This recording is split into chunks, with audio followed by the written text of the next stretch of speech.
Good morning and welcome back to the Vision Alignment Show, where we all understand that we all have blindness in our lives. If we can understand that blindness and sometimes take those blinders off and be able to see the world around us and see what we're missing, that would be great. But other times we need to have those blinders on.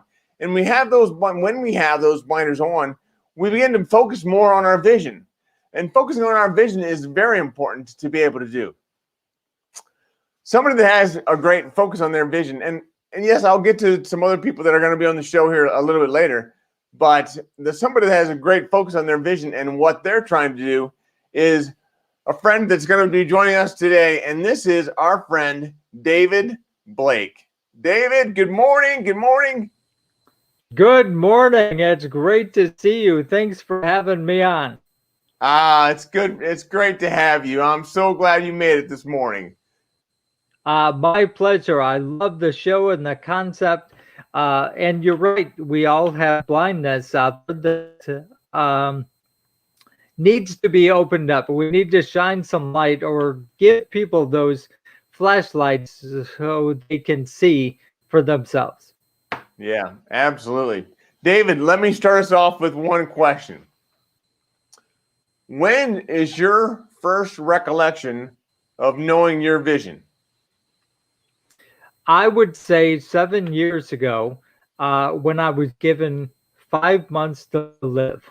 I was poisoned in a routine surgery that turned into a mishap, got a recall drug, and that gave me all the symptoms of a massive stroke, Parkinson's, MS, and so many other things. And finally, a misdiagnosis of ALS. That diagnosis gave me 5 months to live. And in that time, my vision really became clear because I had time to realize all the things I hadn't done, all the things I didn't choose, and the times I stopped myself from seeing my goals, seeing the next step. And that's when things became more clear that all of my life had been spent helping other people find their vision, but I wasn't doing it myself. And in that moment, moments, that time period, that 5 months of waiting, really opened up my clarity, my vision as to what I want my life to look like, and gave me that opportunity to not only solve it for myself, but now find better ways to help other people find their vision too and set goals, because goals get you out of holes. That's what helped me progress through everything that I had been going through at that time and reach the next level and keep pulling myself out of that hole that I was in. And so now I help others discover whatever hole they're in, whether it's financial, health, life, relationships, whatever it is. We all have holes we fall into, and I help them figure out what that is and see what they want on the other side. Wow. If you want to hear more, stay right there.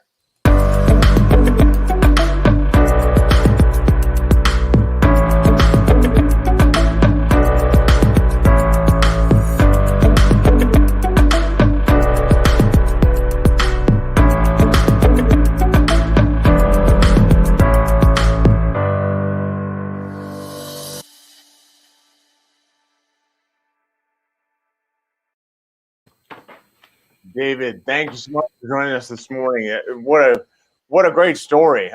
Before we get into that, I really want to encourage our listeners to, if you're listening in the live, put in hashtag live. If you're listening on replay, put in a hashtag replay.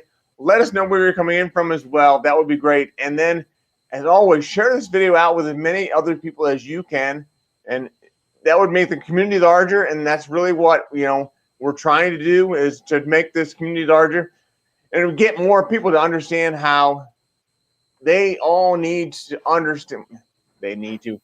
That sounds like poor grammar, but we all need to understand how important it is to have our vision aligned with our core beliefs, our core values, our core strengths. That is where we're going to be more happy and more successful in our everyday lives. So, having said that, share this video out, and then also put in Brian. Go to brianwagner.live if you would, and sign up for more of these videos, and sign up for Vision Insights. You're going to get the free newsletter with that. And then, lastly, not least, is to put a picture in your timeline of you winking. Yes, I want you to wink. And then when you wink, you're going to understand how important it is to know what makes you unique. I want you to think what makes you unique. Because if I know what makes me unique and it's not my eye, I wonder what makes you unique. So think about that. Put a picture in your timeline. You're going to be entered into a free raffle, for a free copy, signed copy of my book. Sometimes it does take a brain surgeon. So again, thank you. And David, back to you. But I see we got some guests that have joined. So let's say good morning to a few guests here. There's Rhonda Bensker. Good morning, Rhonda. Excellent. Good morning. Good seeing you, Linda. Awesome. Very cool. Very cool. Thank you for joining. And anybody else that's on, please put in a hashtag live and let us know where you're coming in from. So, having said that, David, tell me a little bit more about your story, because you just gave us a snippet, and your audio started to go haywire. So talk again, and we'll see if it's still good. All right, we'll do that. I'm not sure where it blipped, but I did want to say too, bring your questions, type them in. I'm happy to answer those live on air, so keep those coming. And we'd love to hear where you're coming from. For me, if you didn't hear it, I was poisoned. No, I'm not a spy. I'm not a double agent. I'm a guy that had a medical mishap in a routine surgery after breaking my ankle. Received a recall drug that changed my life forever, in the fact that immediately out of surgery, I was seeing the side effects.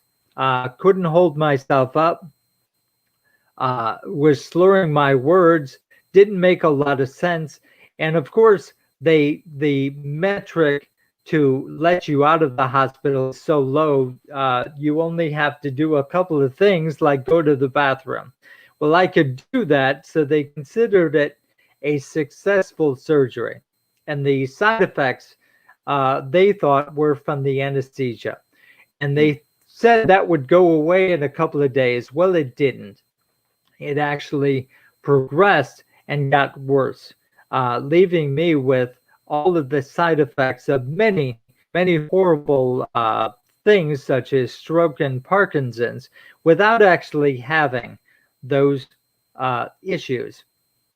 And the diagnosis of misdiagnosis of having ALS and given 5 months to live really gave me the clarity in that moment.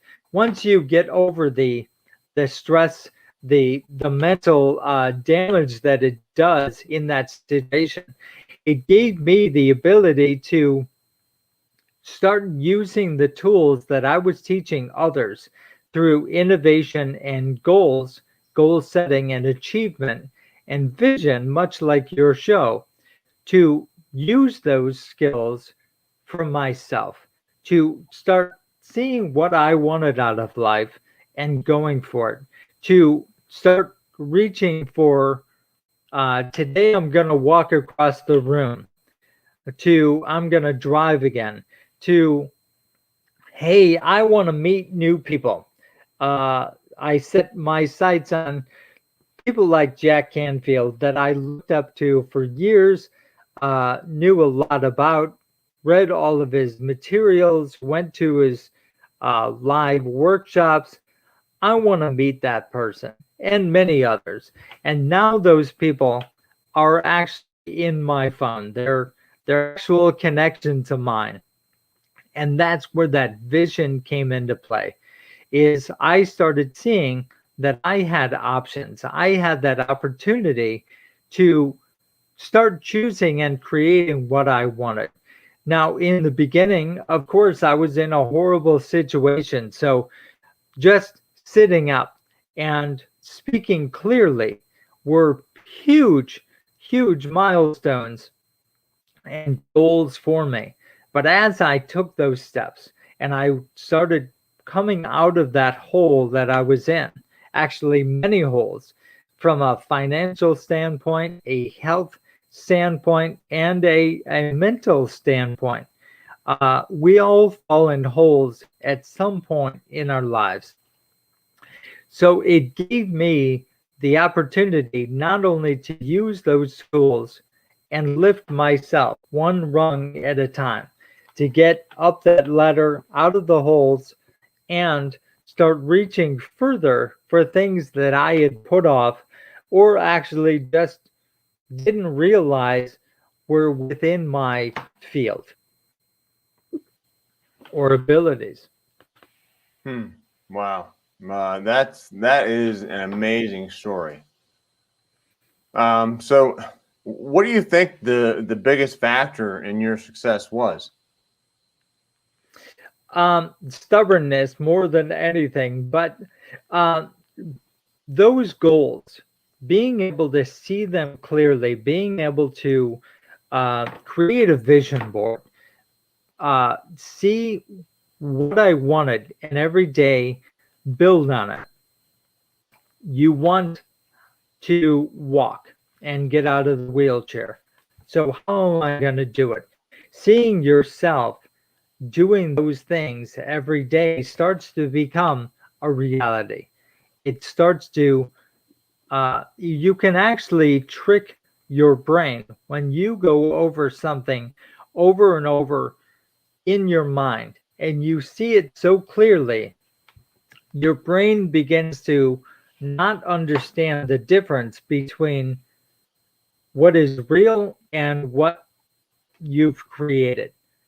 And in doing so, it's amazing what the human body is capable of. And that translates well beyond health into everyday life. When you can see yourself in a position at work, when you can see yourself out sailing on a boat or driving that car that you've always wanted, the more clear that becomes, the easier it is to obtain. So what do you see yourself doing right now? And what do you see for your future? Well, that's a great question because I see so many things. Uh, I am in the process of creating some online courses so everyday people can find out what holes they're in. And most of my work has been geared towards corporate.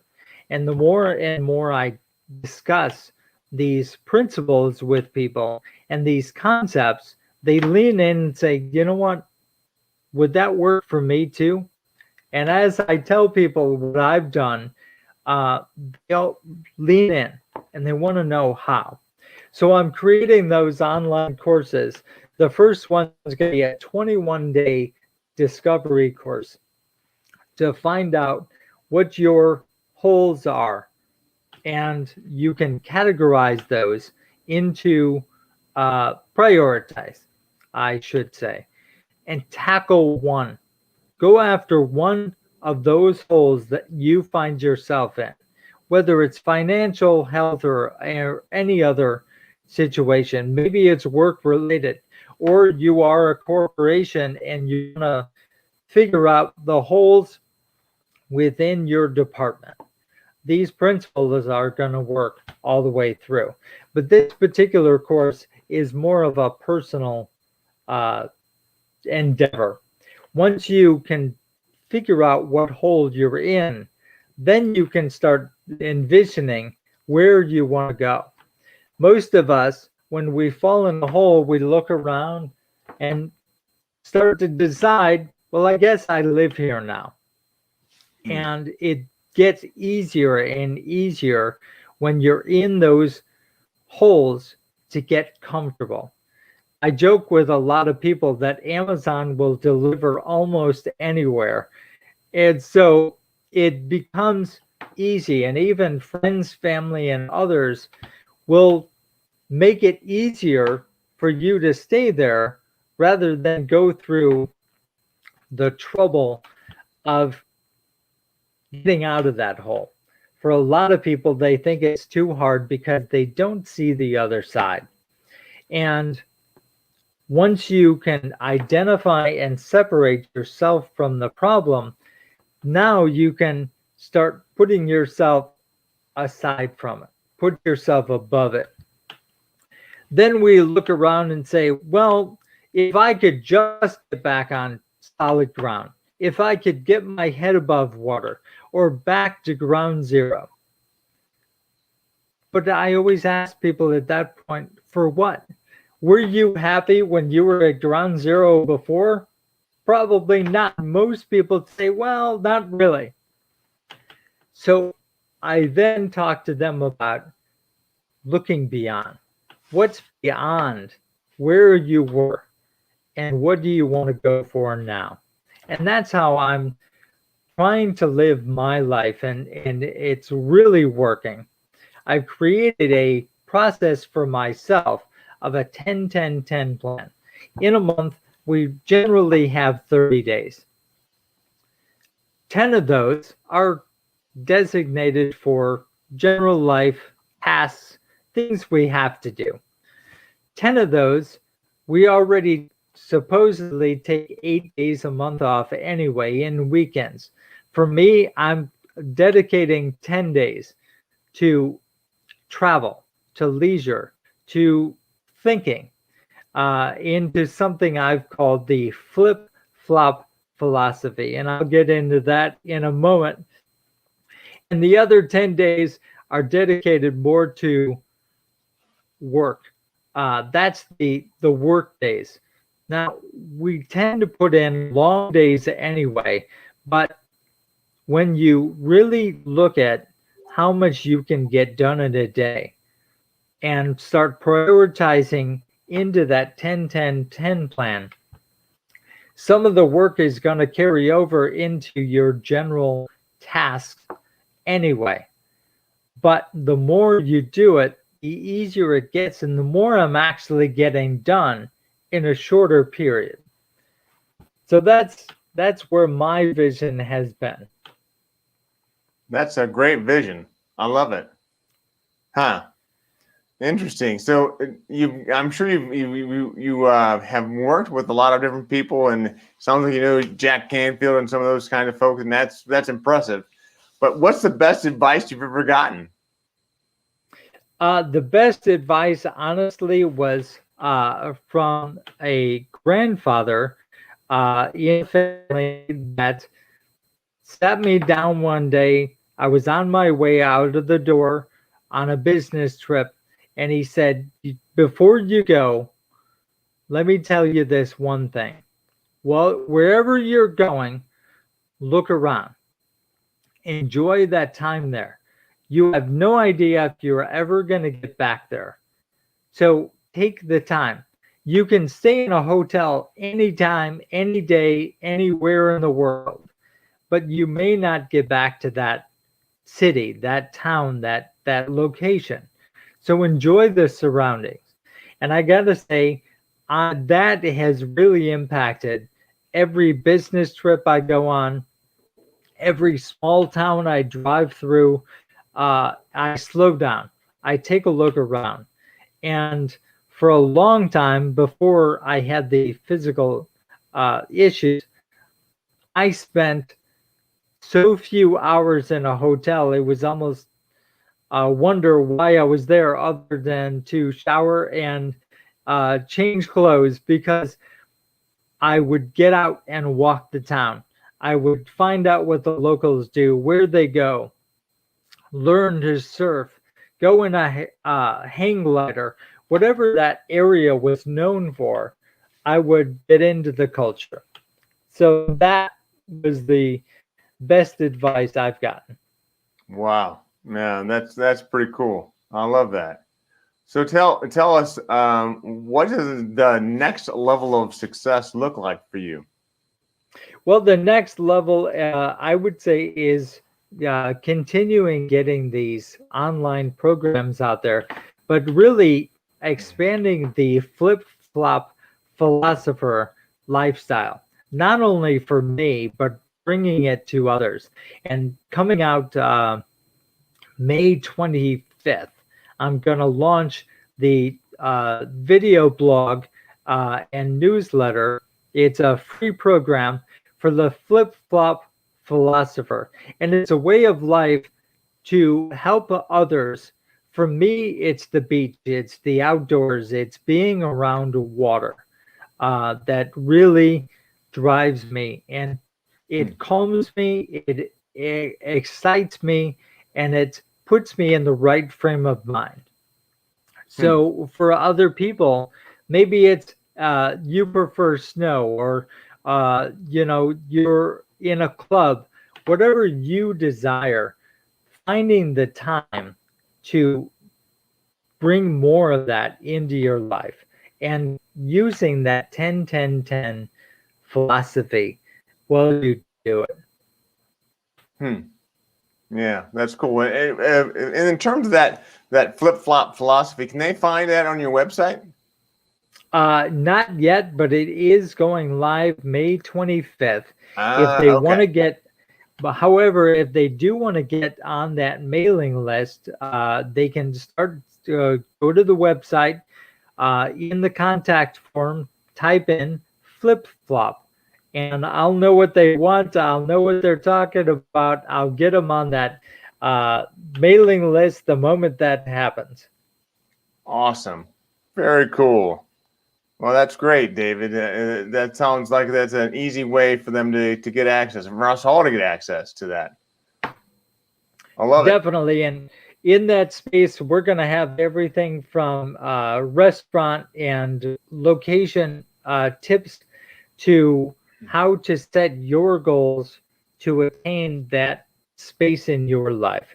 And once in a while, we may even throw in some cocktail concoctions as well. Interesting. So you seem to have it all together. It seems like it's really going in your direction, but I'm sure that there are things you're still struggling with. So what are some of the obstacles or challenges that you still have? Well, for me, there are many. It's so easy to fall in holes, again, in any aspect of your life, or to uh, fully come out of them. Physically, I still walk slower and have some balance issues, so I'm always working on that. Whether it's physical therapy, uh, brain therapy, and just continuing to practice on that level. In the business side, I'm always looking to help other people and find ways to get out there. For me, I'm used to being on stage, so the digital world ever changing. An obstacle or challenge is finding the right ways to get in front of people today, because it's every day it's changing. That's for sure. So you see a lot you have never seen before, but who sees your blind spots? I've got a great team. I've got to say, my wife is the number one person that has my back and also is there to help me keep focus, see things that I don't see, and give me that clarity. We all get that time in our mind when we think we've got it. We figured it out. And we run that idea by somebody and they're like, well, maybe think about it a little longer. She is my number one go-to for that. But I'm also in some masterminds that for different aspects of my life, I go to these groups such as NSA and the breakouts that come along with that, the National Speakers Association. There's so many wonderful people all experiencing similar things that I go to them, and I have no ego. I have no problem raising my hand and saying, you know what, I don't get it. And, tell me what I'm missing. And I invite people to show me my blind spots, because if we don't see it, we're never going to see it unless somebody points it out. Right. Very true. So your wife helps you with that clarity. Also, how do you stay steadfast? Because we talked about this offline, but it's really important for us to have in these podcasts or whatever we're doing to kind of keep us going. For me, it forces me to get prepared to get there's all the links set up and everything. So it's and to be in the right frame of mind as well. So it pulls me out of bed. But what do you do that keeps you steadfast? That's a great question, because for so many years of falling down, and picking myself back up, the term steadfast is steady. It's what keeps you moving forward. And for me, it's the goals. It's the vision. It's pulling me forward. It's finding that next thing, or I call it the what's next, that draws me forward. And that's what I try and help other people realize, is set your goals so high that it's going to keep. I don't know why it's garbly for whatever reason. I just wanted to. That's weird. Huh? The internet are getting us. I don't know. I can't hear what you're saying. Strange. That's interesting. I can hear you, and that's the internet going at it again. Maybe it's me then. I don't know. Try it again. All right.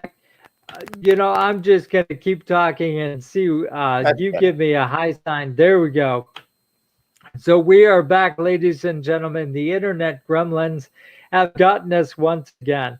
But what I was saying is I try and show people what works for me is finding a goal that is going to keep us taking that step forward. A goal that's big enough and seeing it clearly enough, creating that vision through vision boards, through just contemplating what you want in your life to pull you forward. It's as we mentioned, it's so easy to get comfortable where we are, but what is going to draw you forward? For me, it's the outdoors, it's the water, it's great conversations, setting up meetings with people over Zoom or otherwise. That really pulls me forward, because I look forward to that conversation that could go in any direction, but I try and find people that are going to pull that conversation along. Yeah. Oh, that's great. Thank you so much. Is there any way that if any of the listeners wanted to stay in contact with you? Obviously, you said to go out to your website and enter in flip-flop into the. Is there other ways? Of course, I'm on Facebook, LinkedIn, whatever your pleasure is there, or just email me, david@davidblakepresents.com, and I will get back to you. But those are the main mediums to get a hold of me, and I love creating those connections. Awesome. David, I'm going to wave you off, but before we do, I want you to give a chance to say goodbye, and then we'll talk a little bit about what we have come up out of this. I'm going to leave you in the green room if that's okay, but I'll come back to you as soon as we're done here.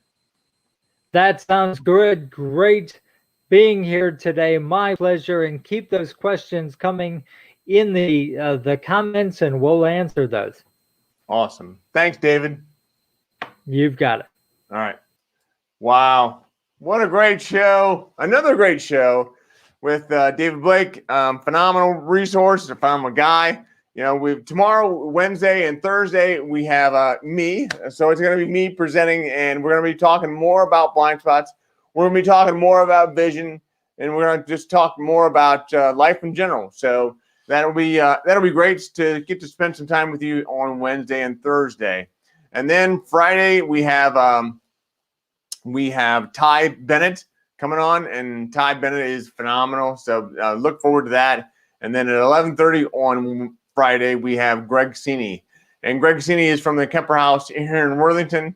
So look forward to that. There's more good stuff coming. Thank you so much for being on today. I appreciate your time. And as always, keep one eye on the road. Take care. Bye.